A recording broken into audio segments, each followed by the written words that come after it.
Mr. Chairman, Mr. Mayor, my lords, ladies and gentlemen, 12 years have passed since in the crisis of the war I was chosen leader of the Conservative Party. But this, as our chairman has reminded you, is the first time I have had the honor to address our annual conference as Prime Minister. I do so this afternoon with feelings of growing confidence and hope for our party and, what is far more important, for our country.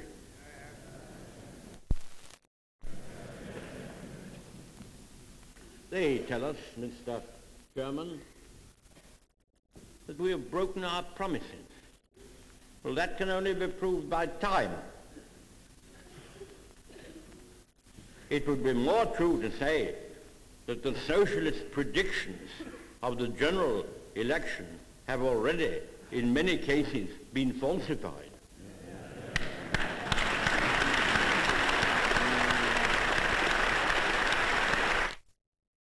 By which we are willing to be ruled, the results of which we conform with loyal obedience, even though we may dislike them very much.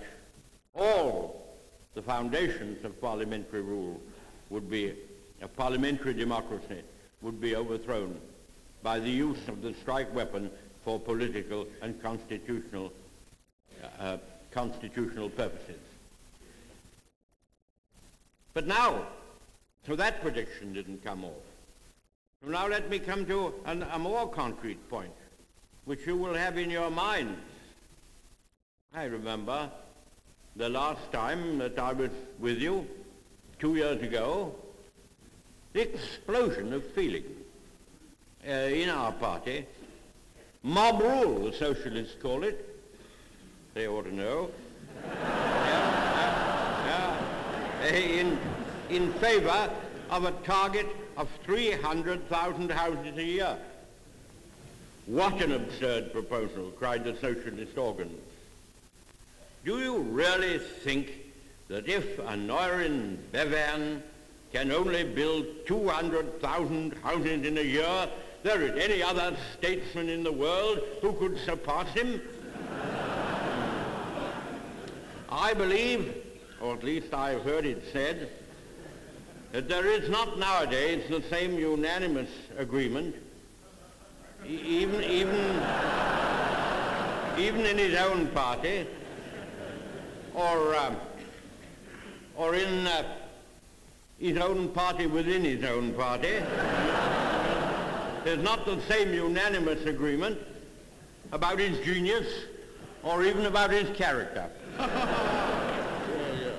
Certainly, I think that among the hundreds of thousands of young couples who seek a home with its own front door, where they can rear a family of valiant Britons, there is more hope in Harold Macmillan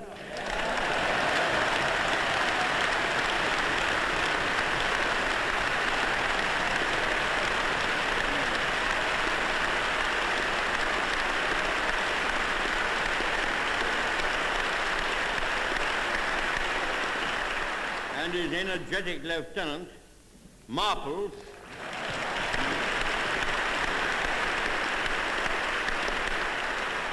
and other ministers like Mr. Eccles and Lord Swinton.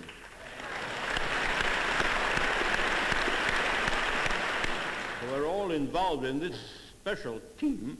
There's more hope that they will achieve the purpose we have in hand than there ever was in the ambitious demagogue who called one half of his fellow countrymen vermin. We have to get on with our people in the long run, or hand the business over to someone else. How much harder it would be. We owe a great deal to the trade unions.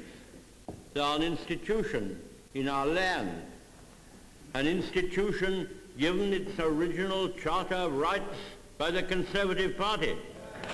Yeah.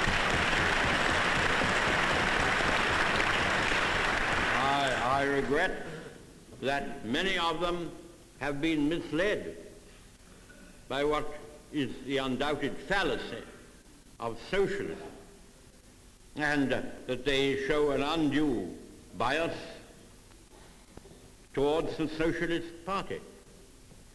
Would they?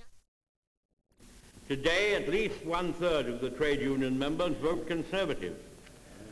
Well, why should we stop there? All Conservative wage earners should join their trade unions. Yeah. And attend the branch meetings. Yeah.